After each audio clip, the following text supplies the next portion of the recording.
Welcome to Talking Economics, a podcast by CERGE-EI, the Center for Economic Research and Graduate Education, Economics Institute, founded in 1991 in Prague.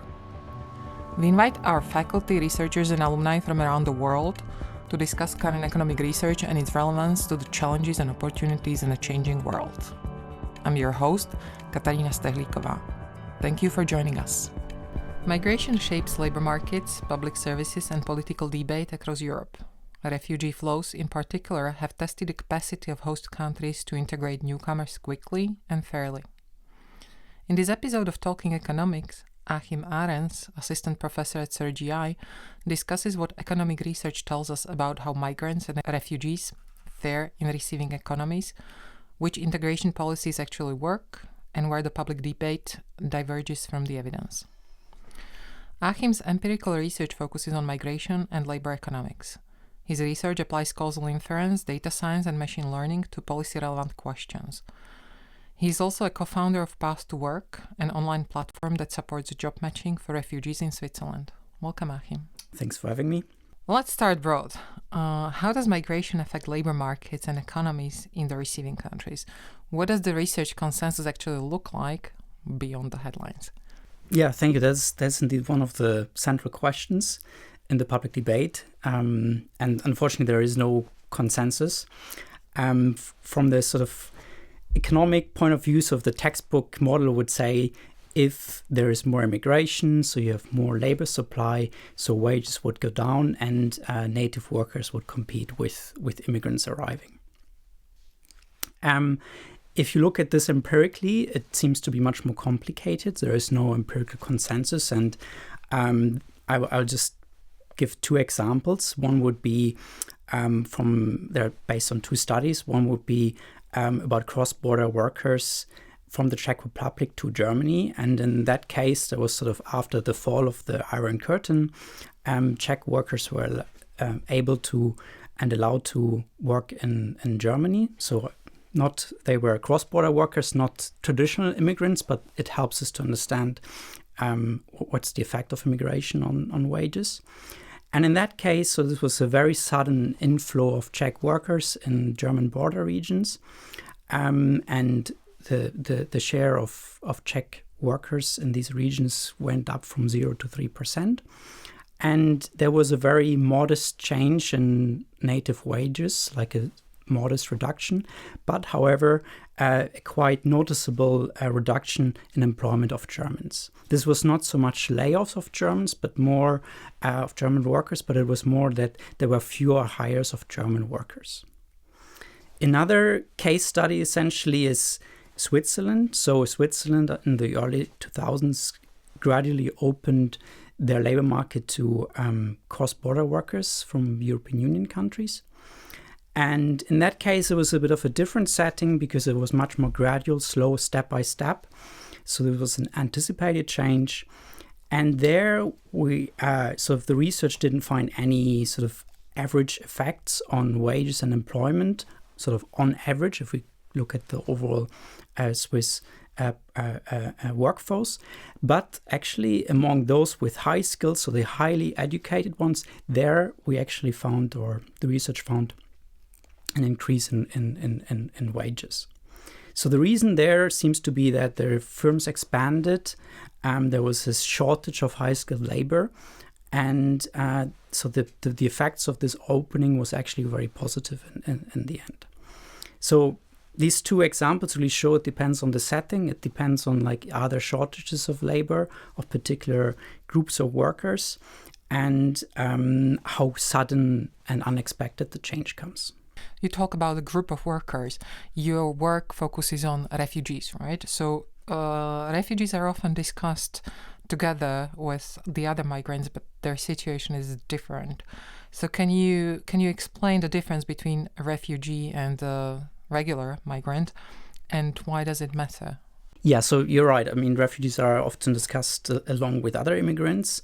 There is first a legal difference. So refugees are migrants that flee persecution in their origin country. So this is often because of conflict.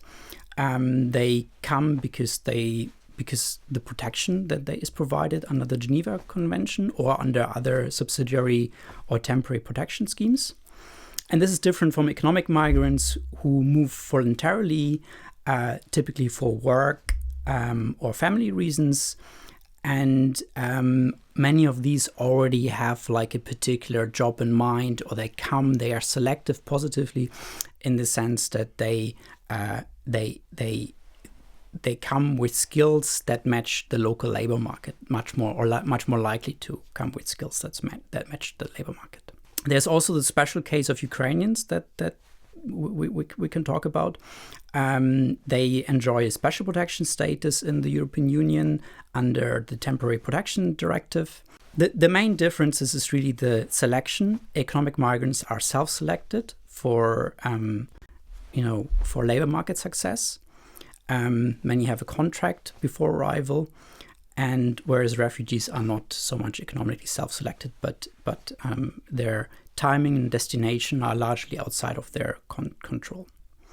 Another aspects are traumata and mental health. So I think one number is that in more than 60% of adult refugees in Germany have reported to have experienced some form of violence, and many suffer from PTSD and depression, which also affects their labor market potentials.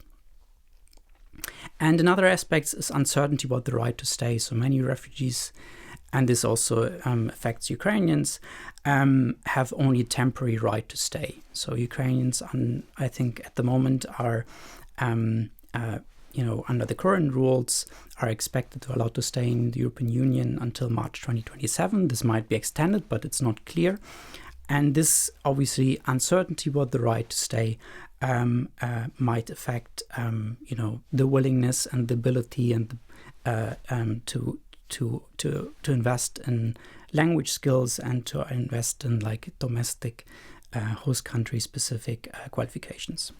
So before we go to Ukrainian specifically, which is definitely a question I want to ask, can you tell us what the difference is, or these differences actually, how do they translate in practice?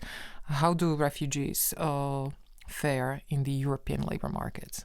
Yeah, so the pattern there is relatively consistent within European countries.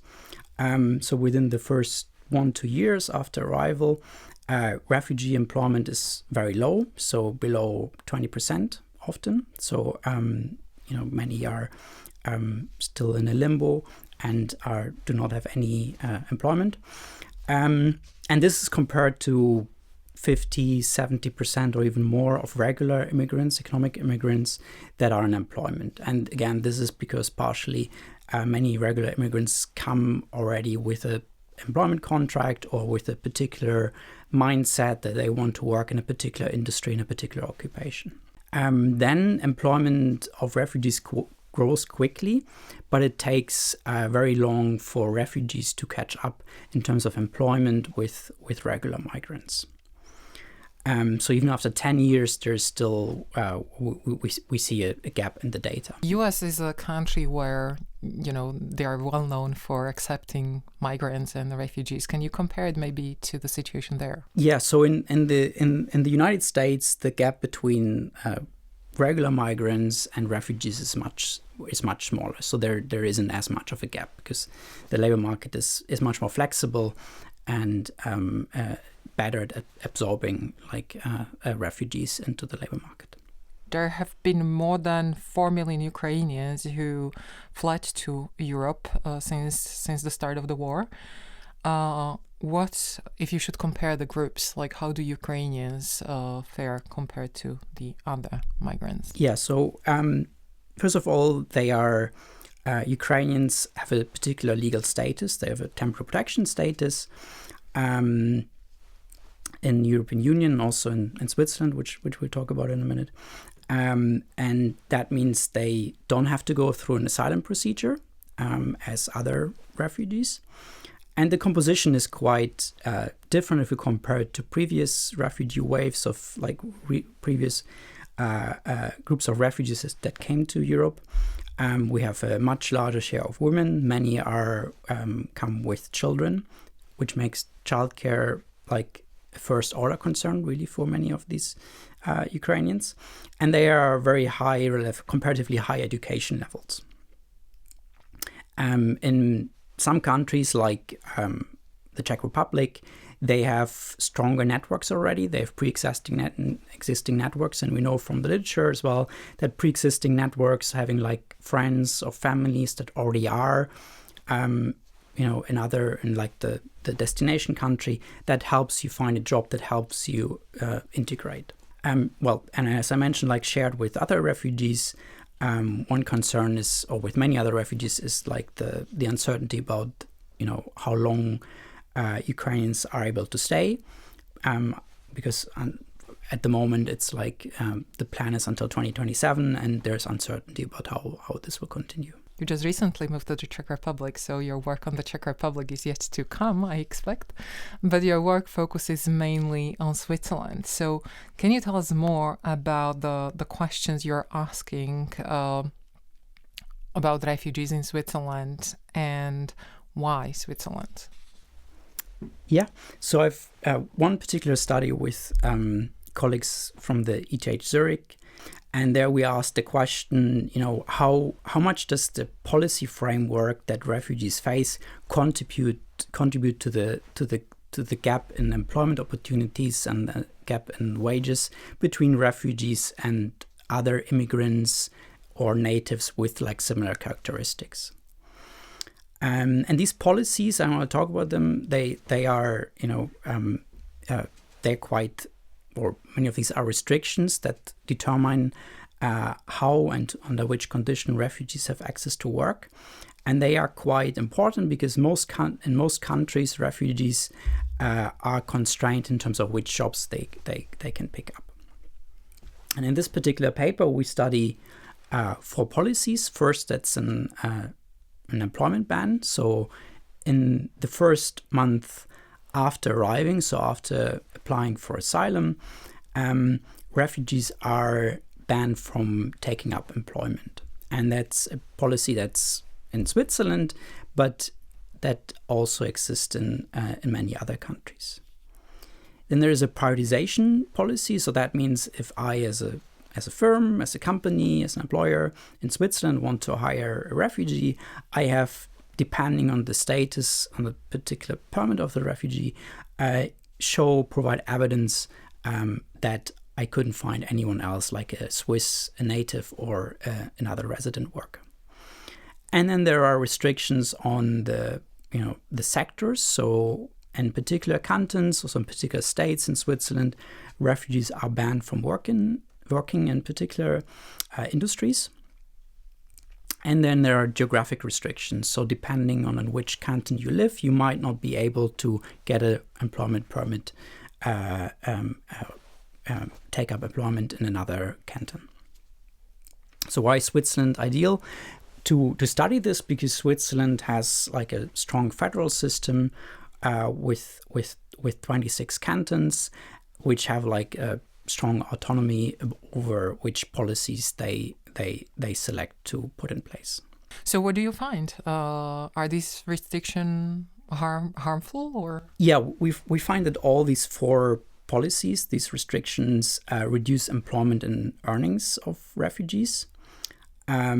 So the employment ban, that's the prioritization of residents, and then the sector and regional restrictions, all of them have like negative adverse effects. And putting them all together, if you go like from a least to the most restrictive regime, like no restrictions versus full restrictions, that makes up 7 percentage points in terms of employment probability. And that's quite severe because in the first 5 years, so the period which we're looking at, the employment share is around 20%. And so we have 7 percentage points that can go up and down because of these policies. So that's quite a lot.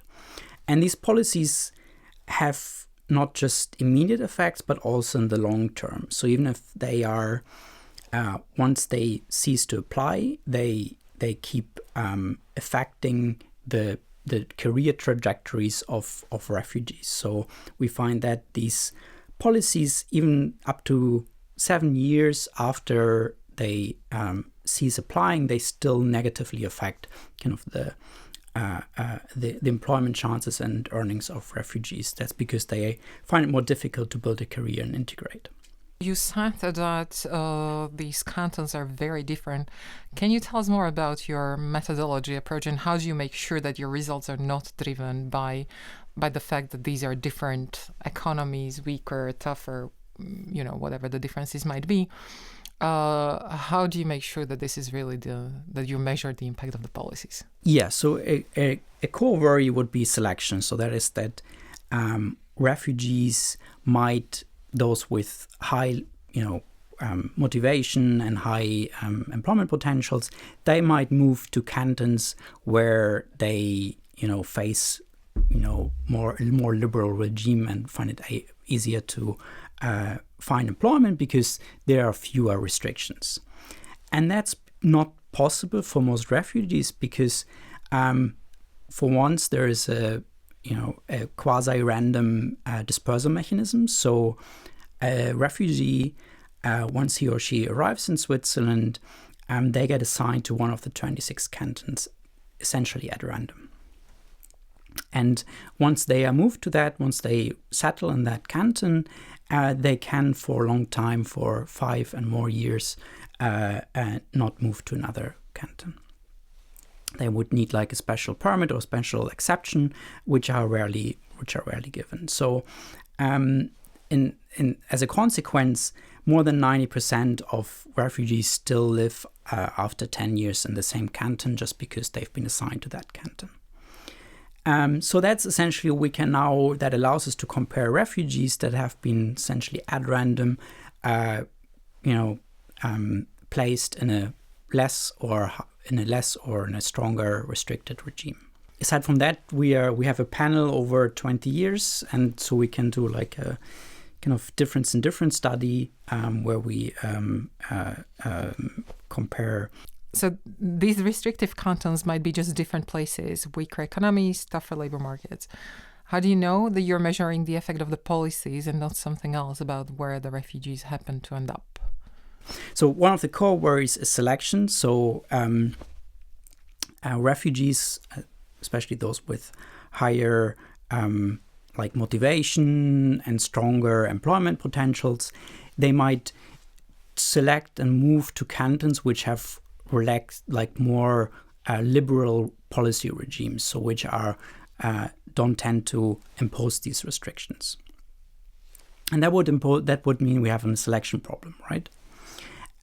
So this is not the case, or it's not easy for refugees in Switzerland to move from one canton to the other, because they are quasi-randomly assigned to cantons. One interesting result is that the restrictions also have an impact on the wages of the refugees who do find work, and they lower the wages of these refugees. Can you explain that? Yeah, so one would expect that if these restrictions drag refugees out of the market, that sort of the wages would go up, right? Because there are fewer refugees, so there's a reduction in labor supply. And we essentially find the opposite. So if there are fewer potential jobs to refugees, then actually the earnings go down as well. And that kind of contradicts sort of the classical kind of accurate labor supply demand view on the issue. And interestingly, we find this is not because of productivity or because of worse matches. This is not because of refugees end up in industries or in occupations that don't fit their skills. Instead, we find this is because of outside options and because of how employers react to these restrictions.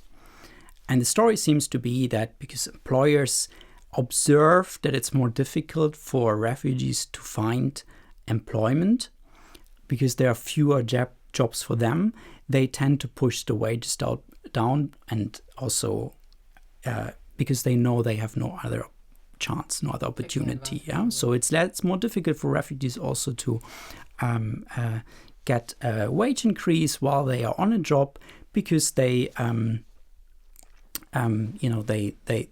no bargaining power, because there are restrictions in place One example is this prioritization policy. So if you work as refugees for a company, that means there is the employer that has already written a letter saying that you are, best in place to get this job and there was no one else. Now you have to find another employer that does the same for you. And each employer knows this is difficult. So that's why wages seem to be being pushed down.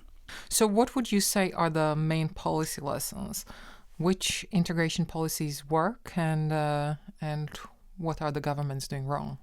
So what this research mostly shows is which policies do not work, and that is about restrictions. So I think once refugees, or immigrants generally are in a country and they expect to stay, it should be as easy as possible for them to access and to find a job, right? So facilitating access to just not having restrictions and not imposing additional regulation seems to be part of the story. There's other research showing, for example, that language training is one of the key policies, active labor market policies, that is essentially most cost effective with large employment gains. Another policy, active labor market policies, is job counseling. So there's research showing that having someone in-person counseling, someone that helps you find a job, apply for a job, look for jobs. We know that it's difficult for many. This applies obviously also to regular, to natives. It's difficult to find a job.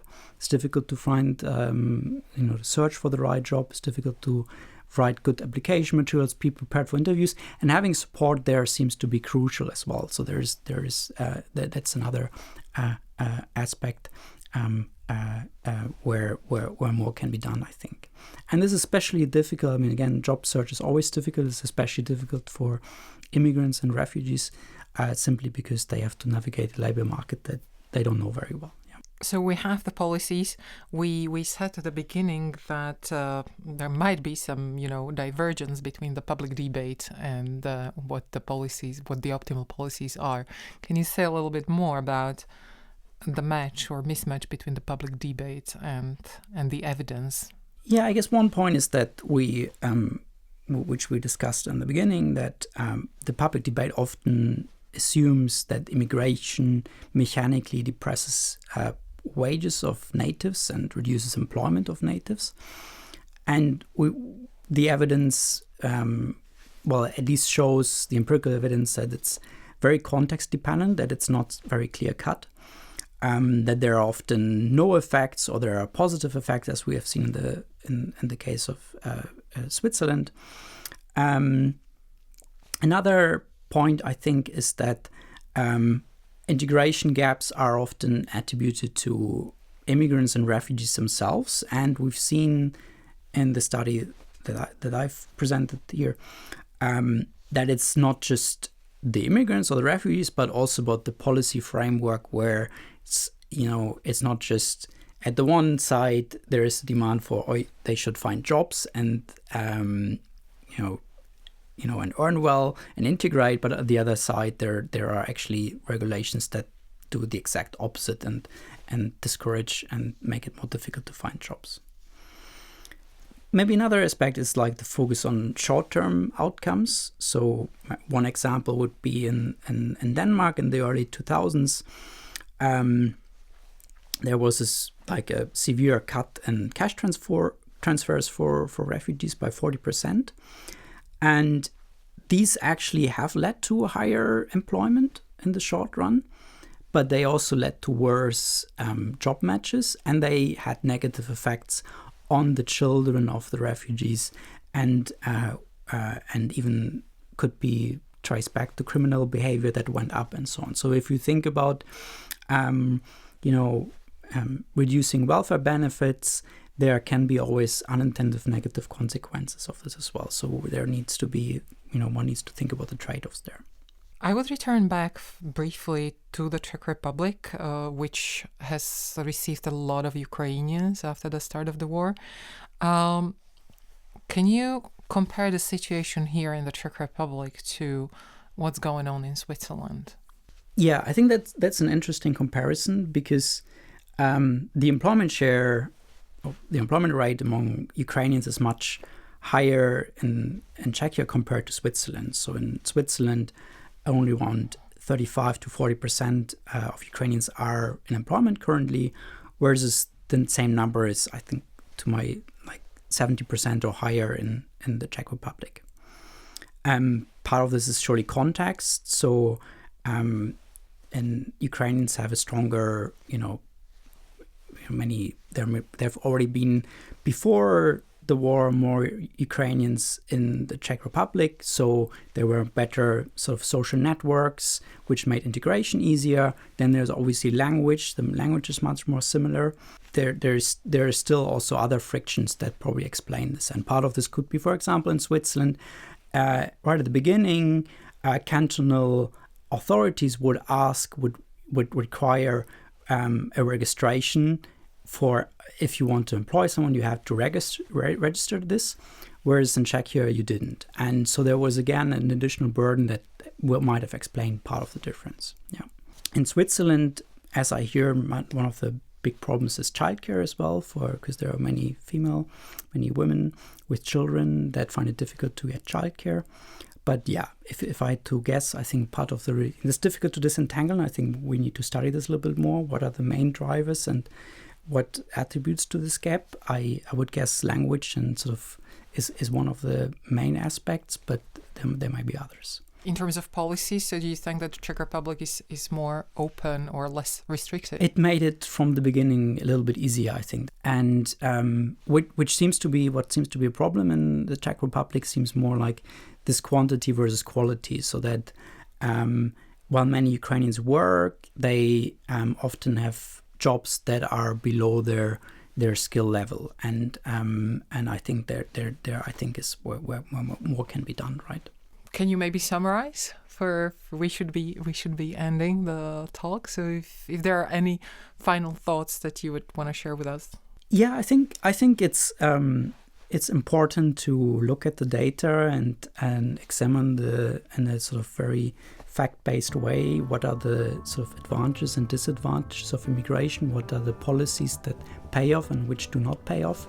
And I think there should be a more sort of evidence-based debate around this, right? Thank you, Achim, for being with us. Thank you so much.